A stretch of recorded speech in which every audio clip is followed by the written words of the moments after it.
month ago, I gave a presentation to my local travel community about chasing Norway's northern lights, a visual journey through the Arctic Circle, and especially our epic family road trip through the breathtaking Senja and Lofoten Islands. I've shared blog posts about this journey before, and they've been some of the most popular on my website. So I thought, why not share my full presentation with you here? Whether you're planning a trip to Norway, dreaming of photographing northern lights one day, or just want to experience the stunning landscapes of Lofoten Islands, one of the world's most beautiful archipelagos, this 45 minutes visual journey is for you. And if you're curious about travel or landscape photography, be sure to check out the resource links in the description below. Let's dive in.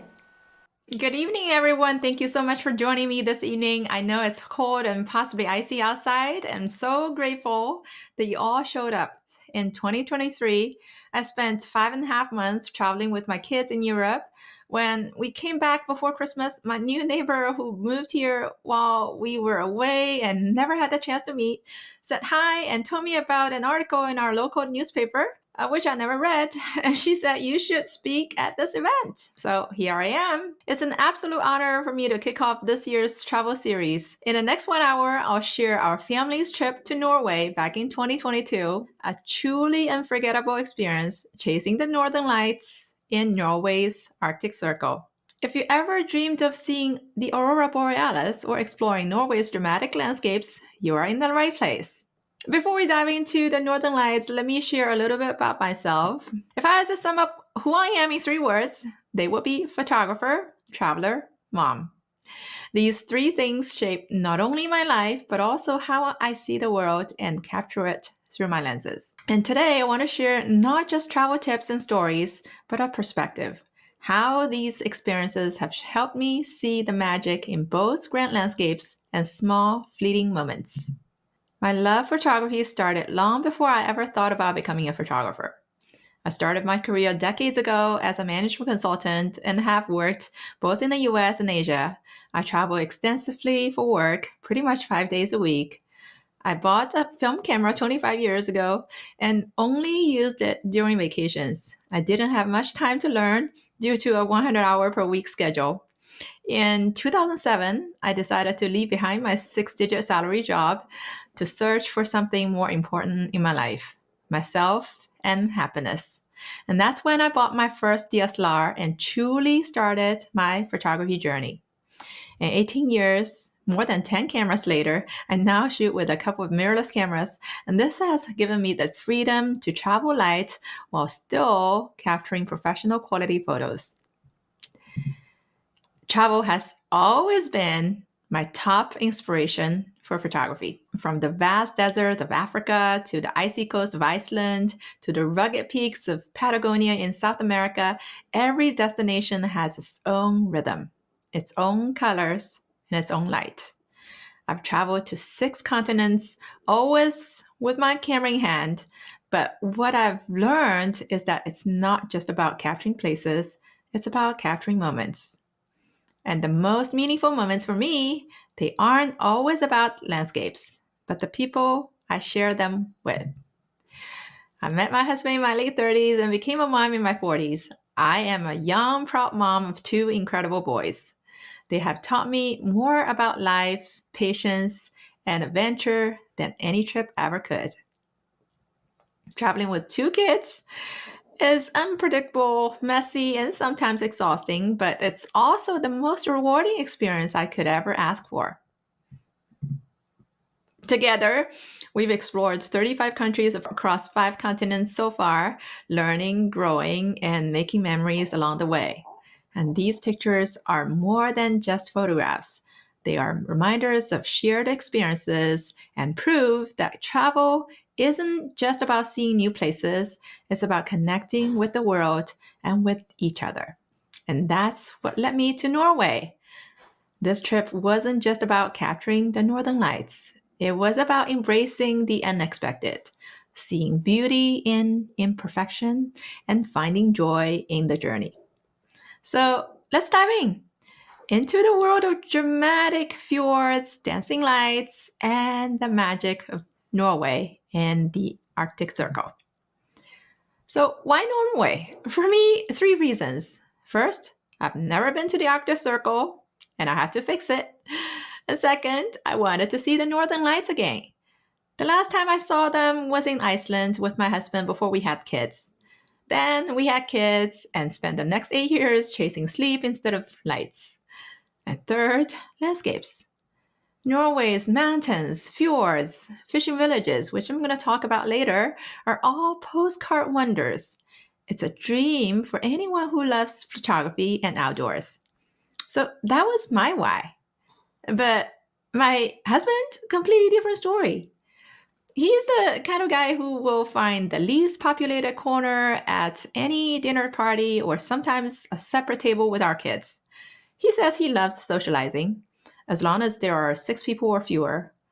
When we first talked about bucket list, he mentioned Greenland, Mongolia, and Namibia.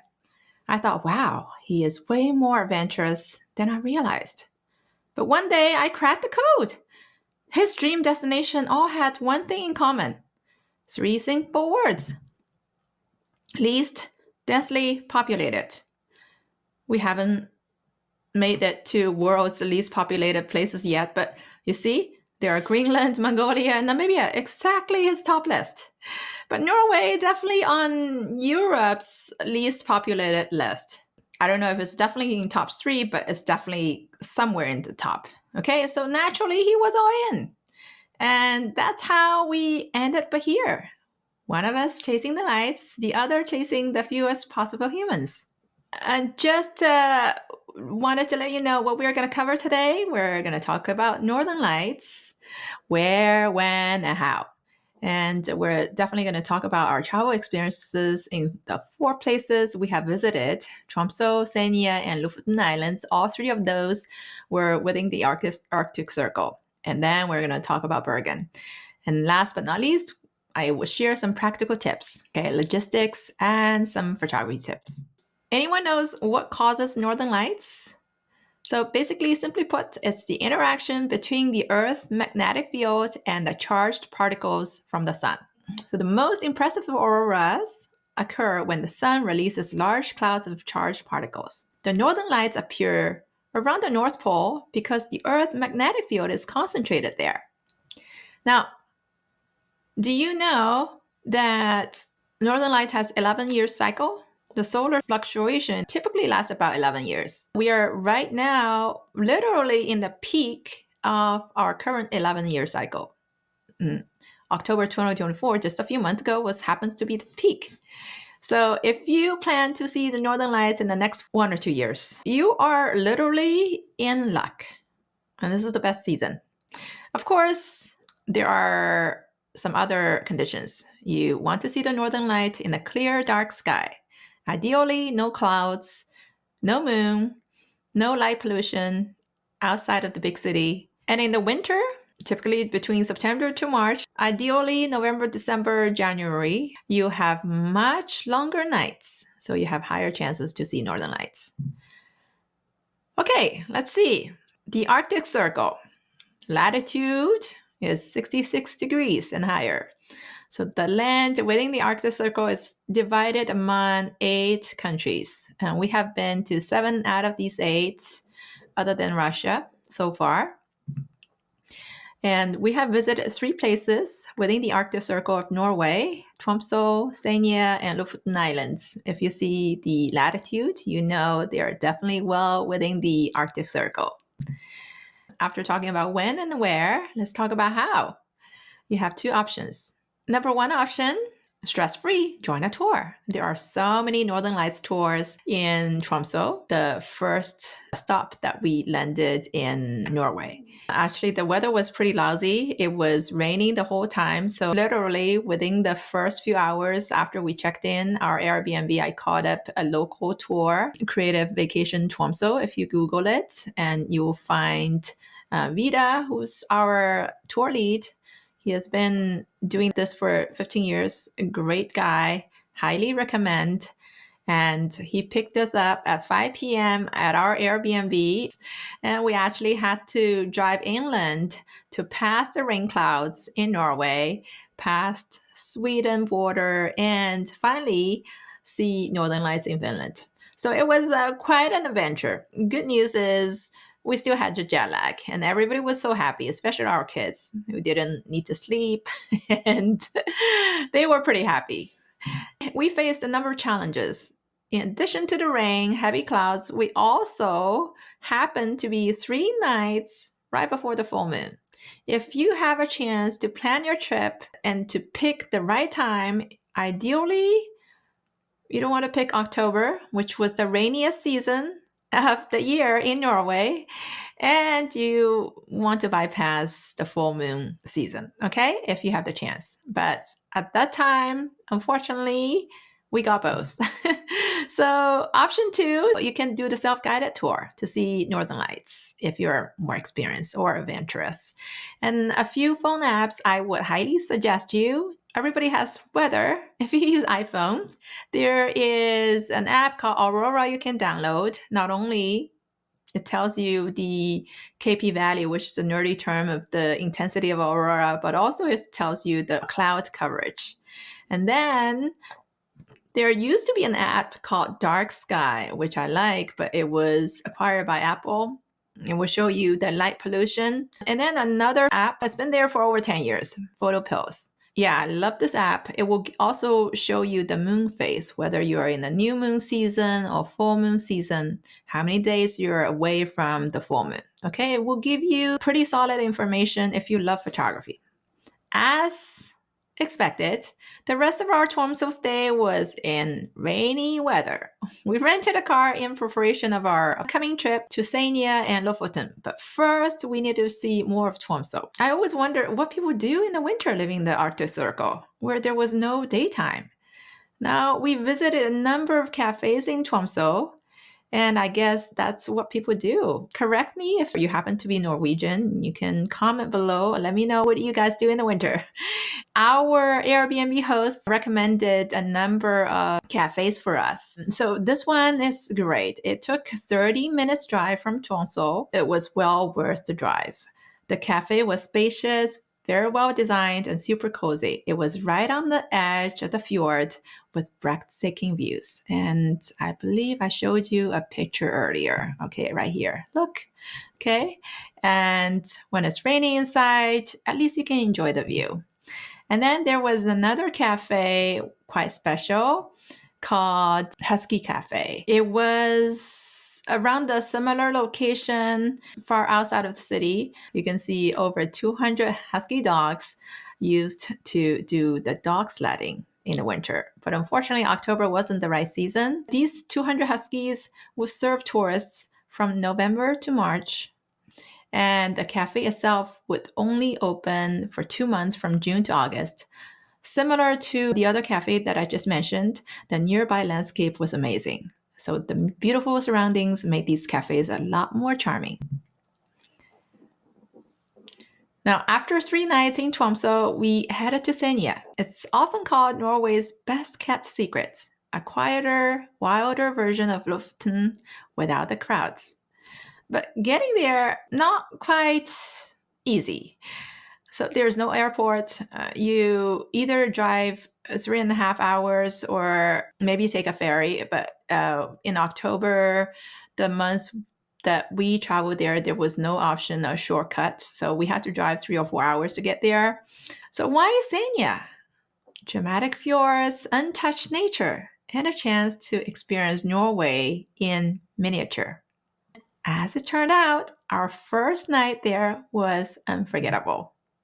We booked this incredible waterfront Airbnb, and in fact, the Airbnb host was a Northern Light guide. But he told me that he wasn't offering any tour during our stay. I knew exactly why.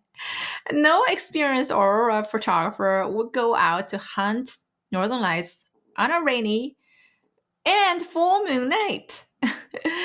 Yeah, we checked in literally on the full moon night. But when you had no choice, you just had to do it. There was a 3-hour rain break after 9 p.m.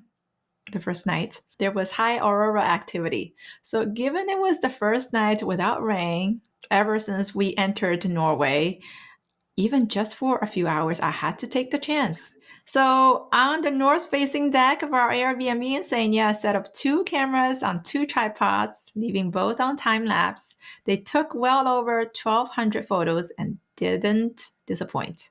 In fact, we could easily see the dancing aurora between the clouds despite the bright sky lit by the full moon. Look, this was the northern lights I photographed on our first night in Senja. And this is the view right across our deck. If you stay until the end of this presentation, I'll show you the time-lapse video. Sometimes you just have to believe in miracles. Now, the next day, we set out to one of Senja's most famous hikes, Segla Mountain. This dramatic rock formation rises straight out the fjord, looking like a sail in the sky, which is exactly what segla means in Norwegian, to sail.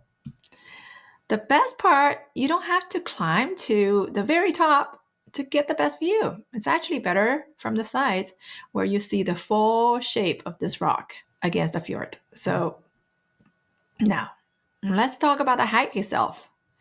Norway doesn't believe in switchbacks. The trail goes straight up.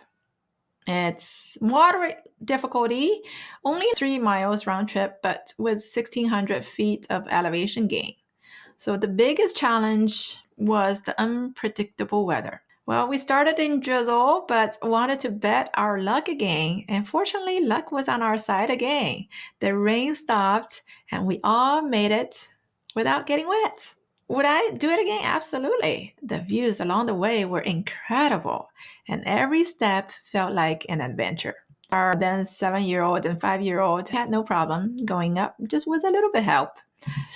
Senja isn't just about Segla. Some of the most stunning spots were actually along the coastline. Mefjorrai is a tiny fishing village tucked between the mountains and the sea. It's so quiet, you can hear the waves echoing off the cliffs. Asfjord Beach, it was supposed to be a white sand if you travel there in the summer. We didn't see the white sand, but it's still stunning. You have the towering peaks hugging the beach. It will be a totally different experience if you travel there in the summer. Double Tees is one of the major attractions in Senja as well. It will be a great place to take some photos if you like landscape photography. What I loved most about Senja is felt so completely untouched. If you want breathtaking views without the crowds, this is the place. Well, I'm not sure if this is because we traveled there in October, is it because the low season or not? But when we were there, we didn't really see that much crowd at all. It's just felt completely untouched. It's very beautiful.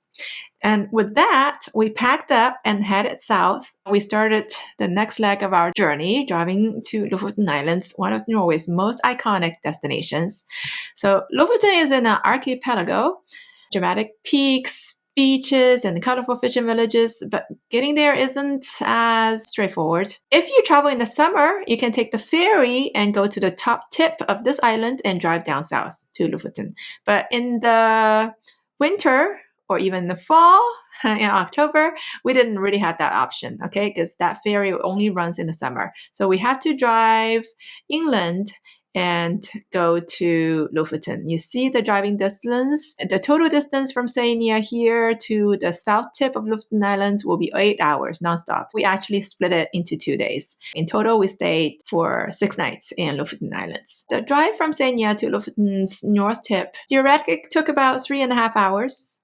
But in our experience traveling with our kids on any road trips, the actual time spent on the road typically double whatever time that's quoted on Google Map.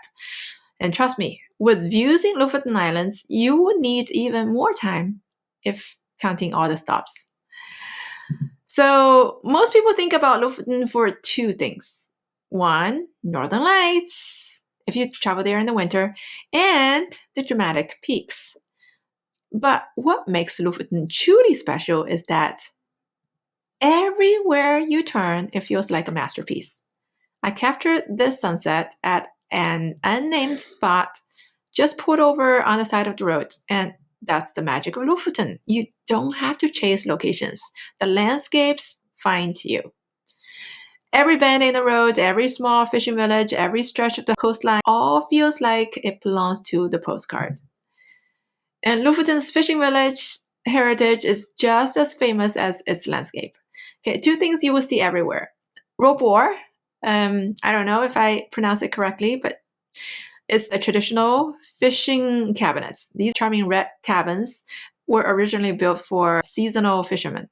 And today they've been converted into very comfortable and cozy accommodations, letting you stay right on the water. If you wanted to see Northern Lights at night, you don't have to travel far. You can see it directly from the window. These are the fish racks. At first, these wooden frames look like unfinished constructions, but they are actually drying racks for the Arctic cod. Lofoten has been drying fish for centuries, and you will likely smell the stuffed fish before you see it. But we didn't have that experience because October happened to be the wettest, rainiest month of the whole year in Norway. So when we traveled there, all these fish racks were completely empty. But if you wanted to see these fish racks, maybe you should travel there before June. Speaking of unforgettable experiences, let's talk about chasing the Northern Lights in Lofoten. Look, even though I had already seen Northern Lights in Finland and Senja, nothing compared to the experience in Lofoten. On our first night in Nap, which was our Airbnb in the middle of Lofoten, the forecast wasn't promising. Rain, clouds, and the bright moon just a few days after the full moon. But I had learned something on this trip. Never give up on the auroras. Around 9 p.m., I noticed a small break in the clouds, so I grabbed my camera and my tripods and walked just 5 minutes from our Airbnb to Storsandas Beach, a place I strategically picked as our Airbnb for 4 nights. It was very close by, and I was the only one on the beach. So then it happened. The sky exploded in movement, and for the first time, I saw auroras, all different colors, not just green, but purple, red, dancing across the clouds, illuminated by the bright moon. I spent over an hour on the beach, completely alone, except for my 2 cameras and 2 tripods and the bright moon. And in that moment, I realized sometimes the most magical experiences happen in complete solitude. Now, let's hit the road. After staying in Nap, we took the southern route through some of the most iconic locations in Lofoten. If you ever planned a trip there, this is the ultimate scenic drive. I'm going to also share with you another route, northern route, after this. But this part might be the most popular one. Maybe it's the ultimate scenic drive with dramatic fjords, fishing villages, and hidden gems along the way. The route goes from Nap, our base, to Å, which is a very southern tip of Lofoten Islands with 6 main stops. Okay, of course, you can make as many stops as you want. You can see from the map, the total driving distance is only 1.5 hours, but it took us 2 days to see all the places. We're going to talk about all these locations. Fjord, Ramberg, Fredvan, Flakstavang, and Hamnøy, Ring, and Å. Okay, let's go into details. First, what's my favorite Nusfjord, which is a very peaceful fishing village with historic importance. Nusfjord is the best preserved fishing village in Norway, and this tiny village feels like stepping back in time. It's actually so historic that it was nominated as UNESCO site in the 1970s. The iconic red Robor cabins are built right along the water, and you can see traditional wooden boats, fishing drying racks, and a small museum right here showcasing Lofoten's fishing heritage. And it's very peaceful, picturesque. You also have some cafes, stores nearby. It feels untouched by time. If you want to experience old world Norway, Nusfjord is a must visit for you. Ramberg. This area was very charming. We made multiple random roadside stops when we drive there. I would hardly imagine anyone not being able to get away with a good picture here. In the summer, you will see a white sandy beach with turquoise water here. But in October, it was a bit muddy and swampy. We were not the beachgoers for this trip anyway. But I love the combination of the rich yellow color of the grass and the neutral gray in the rain clouds. We were not gift shoppers during the travel, but there is something special here. There's a Lofoten store, gift shop. We were typically not the gift shoppers. I probably will have to admit that I left my heart in the Arctic Circle in Norway. And I made an exception. I bought 3 pieces of Norwegian gifts from this store. It was just an amazing experience. Beautiful Bay Area. Now, if you search Fredvan, Google, you will see some of the most iconic drone shots in Lofoten. But when you don't have the drone, don't worry, you will equally mesmerized by the new scenes entering into your eyes every moment, which was the repeat theme of our travel in Lofoten. You see? Yeah, just a random stop.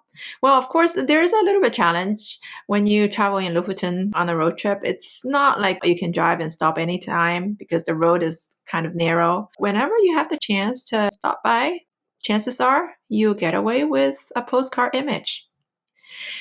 Now, Flakstavang, one of the most breathtaking sections of this drive. It's a road that hugs the coastline with mountains on one side and the open ocean on the other. This is the kind of road where you want to pull over every 5 minutes for a photo.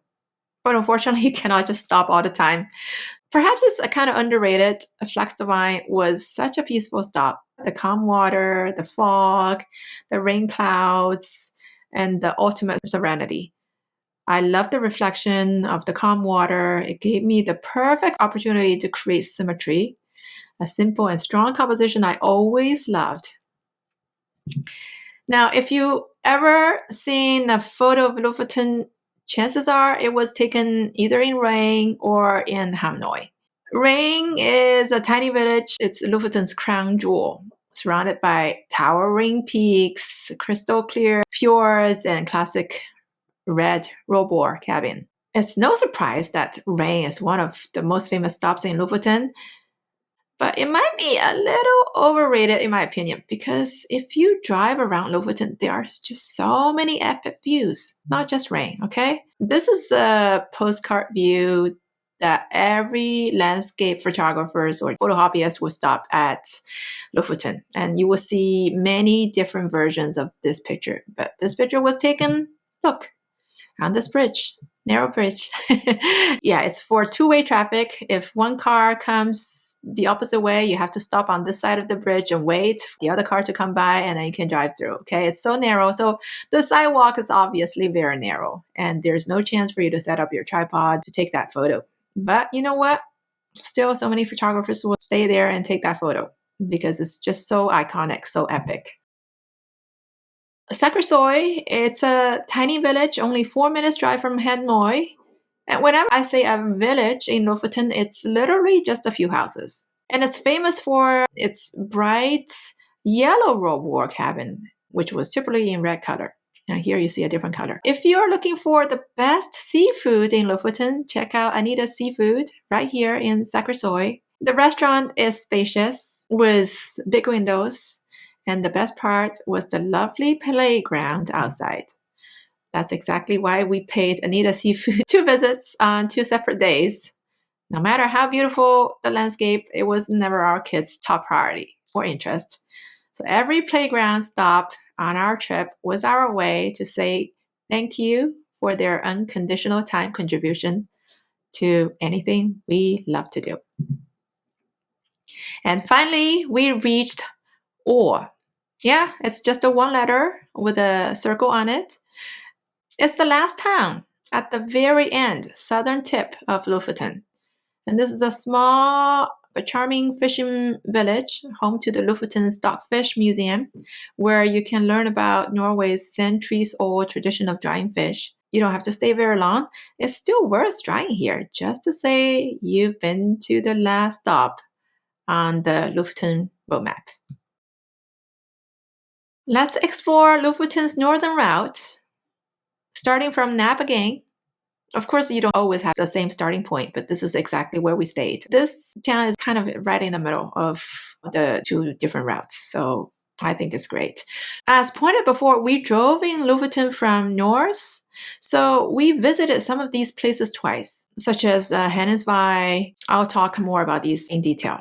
If we had more time, we wouldn't mind visiting these places for a third or fourth time, as they were just so beautiful and totally worthwhile. Now, okay, let's just get into details. All right, before we start the trip, that was our fourth morning in the same beach where I photographed Northern Lights, Storsandnes Beach. I stayed on this beach for the first night and second night, and the third night it was rainy, so I didn't go out. So the fourth morning, I finally decided to check out what the beach looked like. I really couldn't see anything on the beach for the first two nights. Even we had the bright moon, it was still pretty dark. So just as I walked out with my photo gear, it started to drizzle, and I had a ton of excuses to turn around, but decided to push forward. I hiked onto dozens of big and slippery rocks on the same beach where I photographed the northern lights. It was the first time I saw what Storsandnes Beach looked like during the day. What a charming little place. Even better, I had the entire beach all to myself. Just as I set up my tripod on these slippery rocks, I was actually looking this way. When I turned around, I saw a small section of the rainbow. And then when I get ready with my tripod, the rainbow just grew bigger and bigger to the full size, as if it was waiting for me to be captured. What a magical morning. Going north, Leknes is one of the few towns in Lofoten that isn't built directly on the water. So it's not a typical scenic stop, but it's the largest town in Lofoten, and it's one of the few towns that has an airport. It could be in the hub for travelers if you wanted to get gas, if you want to stop for supermarket or restaurants. For most visitors, Leknes is just a pass-through, but it's a gateway to two of Lofoten's most famous beaches, Hokland and Uttercliff. Now, Hokland Beach is rated by some website as the most beautiful beach in Norway. I'm not sure what is the criteria because all the beaches were beautiful in Lofoten, to be honest. But Hokland is also the starting point for the Mannen hike, a short but steep climb that offers one of the best panoramic view of Lofoten. We tried that hike, but we had to turn around because of the rain. And just a short drive away, you will find another beach, Uttercliff. Here, Uttercliff Beach has a completely different feel from Hokland, and it's wild, rugged, and dramatic. Instead of the soft sand, it's covered in large boulders and smooth wave-carved rocks, making it a favorite for landscape photographers, at least for me.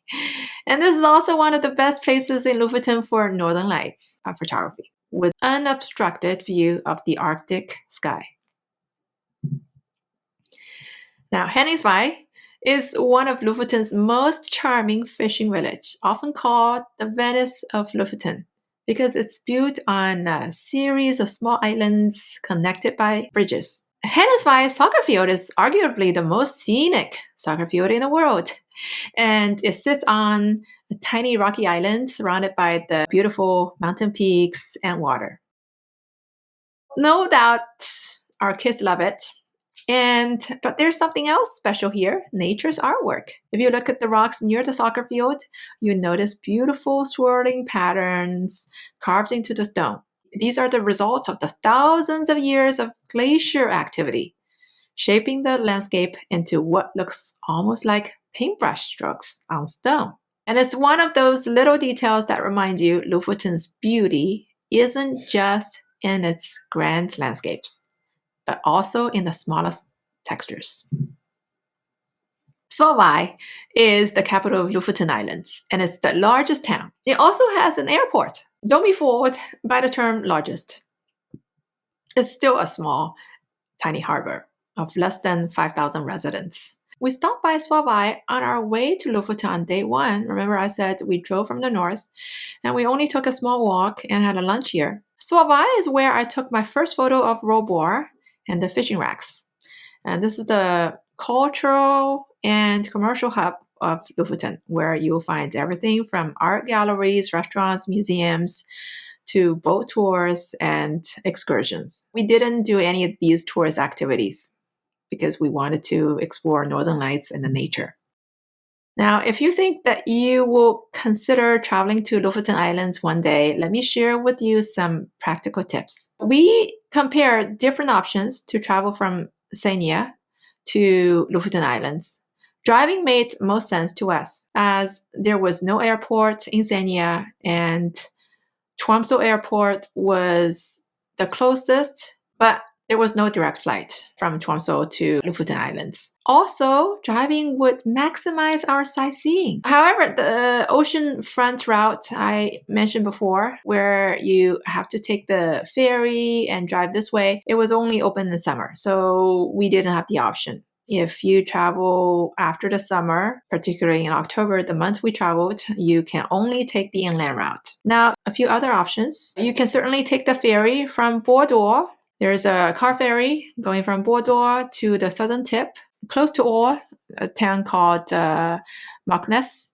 And there's another option, the passenger ferry going from Bordeaux to Svalbard, which is the capital of Lofoten. So if you don't want to rent a car and go to Lofoten Island, you can take that passenger ferry and use Svalbard as your base to travel around.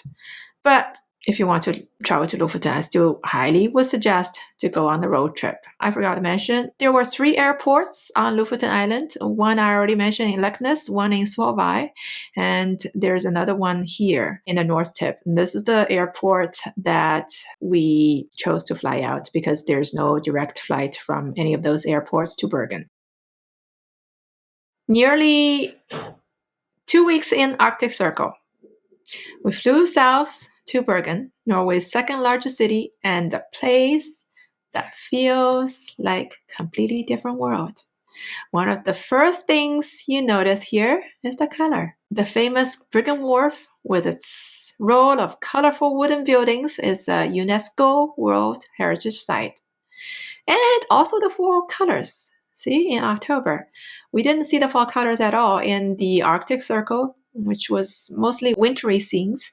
And here in Bergen, which was in the south, even in the same month, and a little bit later, we actually saw fall colors. The real magic of Bergen, it's best seen from above. If you ask any locals what you must do in Bergen, I'm pretty sure they'll mention Lofoten Mountain, which gives you unbelievable panoramic view of the city. And there are hiking trails, forest, and even a small lake on the top of the hill.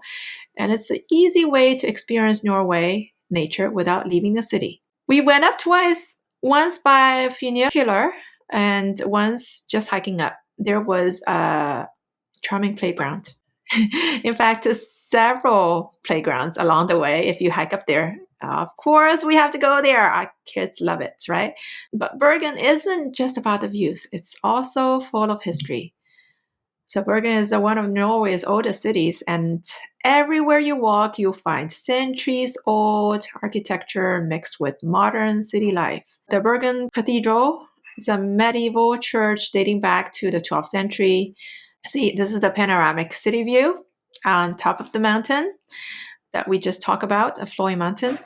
And Bergen is surrounded by 7 mountains, actually, which means almost every viewpoint is breathtaking. The Bergen Historic Buildings once was part of the major trading hubs 1,000 years ago, connecting Norway to the rest of Europe. And after 3 days exploring its harbor, viewpoints, and history, Bergen was the perfect way to end our Norway journey, where Arctic wilderness met urban charm. And that wraps up our trip. Now, let's talk about some practical travel tips to help you plan your own Norway adventure. Now, since we traveled in October, I can't speak for other months, but if you are considering an autumn trip, a fall trip, here's what you should know. Obviously, The pros are you have fewer crowds and you have the northern lights already happening, and you have the fall colors if you travel to the south. But the downside is the shorter daylight hours. By the time we left Norway in later half of October, we pretty much have to wrap up our day at 5 p.m. Otherwise, it will be too dark. So you need to plan your day hike accordingly. And accommodation suggestions in October, we find it pretty easy with great options. That's the upside. If you travel to Lofoten, try to stay in Robor, those fishing cabins I mentioned. It's definitely a unique experience you wouldn't have anywhere else. And in Senja, book an Airbnb with an open sky view, which will maximize your chances to see Aurora. And in Bergen, stay near the Bergen wharf for easy access to historic site. There you have it, the Northern Lights and the magical wonderland in Norway. Now I'm going to show you a time lapse, which is made from over 1,000 photos taken during 3 different nights in Senja and Lofoten, where we had a limited window of rain breaks. Each frame is a reminder that some moments in life can be planned. They have to be experienced.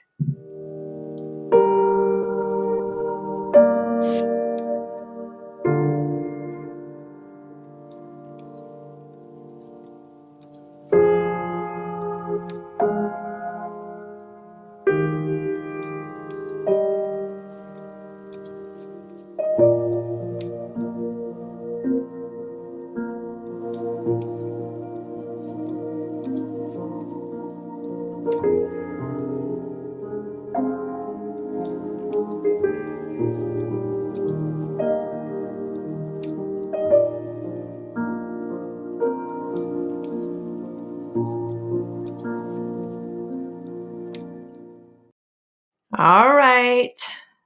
Thank you so much for joining me today. But if you are a hardcore landscape photographer, maybe you'll find some flaws in my time lapse. I actually have to admit it was not my best work because I accidentally touched the tripod. So there was a little bit problem with the focus for a few sets of photos, but I still love it. It was the authentic experience. Sometimes we just have to find perfection from the imperfection.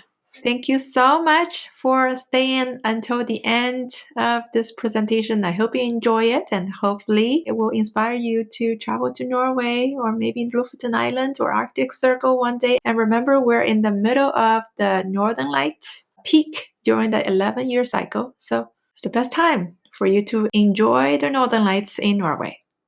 And I'll see you soon.